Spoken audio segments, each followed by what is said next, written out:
This is the Akasa Samapatti. Second Samapatti. This immense and infinite space is grasped by the intellect. This vast object distracts the ascetic and can even destroy his absorption. Contemplating the space, the ascetic sees feelings, notions, formations, and consciousnesses which seem to him to be a sickness, an ulcer, a wound and an arrow, transitory, painful, empty and non-self, an accumulation of deceits without true reality. Thinking in this way, he abandons the akasa object and holds only the consciousness. Does he hold the present, the past, future consciousness, or the immense, infinite consciousness? He holds the immense and infinite consciousness.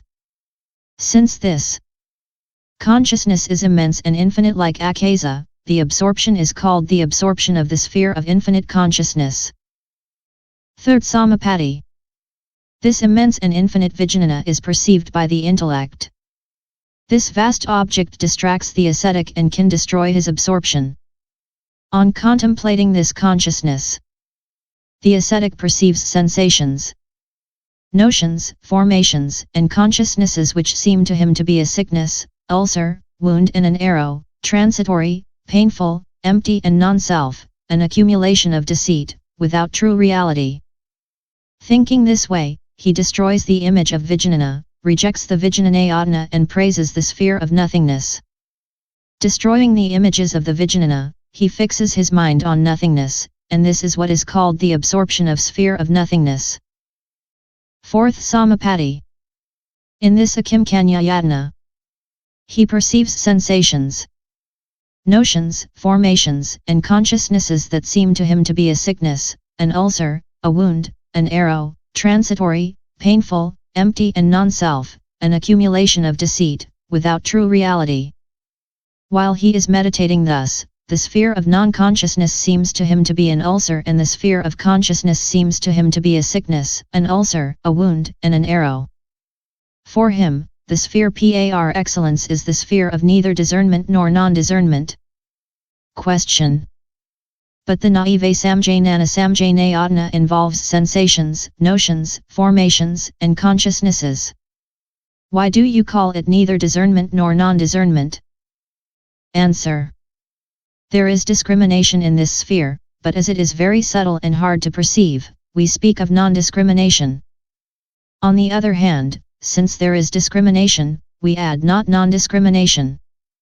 Ordinary people claim to attain the true nature of dharmas in this sphere and identify it with nirvana. But in the Buddhist system, although it is known that this sphere includes discrimination, the old name is retained and it is called the sphere of neither discrimination nor non-discrimination. Question. What is non-discrimination? Answer. There are three kinds of non-discrimination. I. The absorption of non-discrimination. 2. The absorption of the cessation of discrimination and feeling the non-discriminating gods. The worldly person who wants to destroy his mind enters into the samjnavdaya tanirad 4. Questions relating to the dhyanas. Pure and impure path. There are two kinds of dhyanas and samapattis. Impure and pure. The sasrava type is practiced by worldly people as has already been said. The anasrava type consists of the 16 aspects of the Noble Truths. When one is following the sasravamarga, one relies on the preliminary concentration of the level immediately above in order to abandon the passions of the lower level. When one is following the anasravamarga, one abandons the passions of one's own level and those of the higher level. This is why, when the worldly person is in the bhavigra fourth and last samapatti, he does not succeed in freeing himself from the passions of this sphere, because beyond it there is no preliminary concentration leading to a higher sphere. When the disciple of the Buddha wishes to abandon the desires and passions of kamadhatu, by means of meditation he cuts the 9 categories of passions, strong, medium and weak, namely 1. Strong 2. Strong medium, 3. Strong weak, 4. Medium strong, 5. Medium 6. Medium weak, 7. Weak strong, 8. Weak medium, 9. Weak. Having cut these 9 categories, the disciple of the Buddha can try to obtain the first dhyana by the sasravamarga. In this case, in the anagamaya, in the course of 9 anantaryamargas, he first practices the sasravamarga, then the sasrava or anasravamarga. In the course of the 9th vimuktimarga, in the anagamaya, he first practices the sasravamarga, then the sasrava or anasravamarga of the anagamaya, and the sasrava of the samantaka of the first dhyana. If he wishes to attain the first dhyana by way of the anasravamarga, he will do the same. If he abandons the passions of the first dhyana by means of the sasravamarga, in the samantaka of the second dhyana, during 9 anantaryamargas and 8 vimuktimargas, he first practices the sasrava of the samantaka of the second dhyana, then the sasravamarga of the samantaka of the second dhyana as well as the first anasrava dhyana and its sequel. During the 9th vimuktimarga, in the samantaka of the second dhyana, he first practices the sasravamarga of the samantaka of the second dhyana, then the samantaka of the second dhyana, then the anasrava of the first dhyana and its sequel, the second shuddhaka or anasrava dhyana.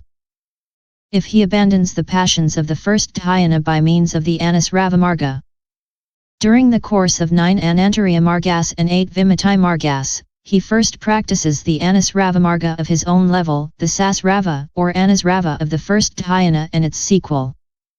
In the course of the 9th vimuktimarga, he first practices the anasravamarga of his own level, then the sasrava or anasravamarga of the first dhyana and its sequel.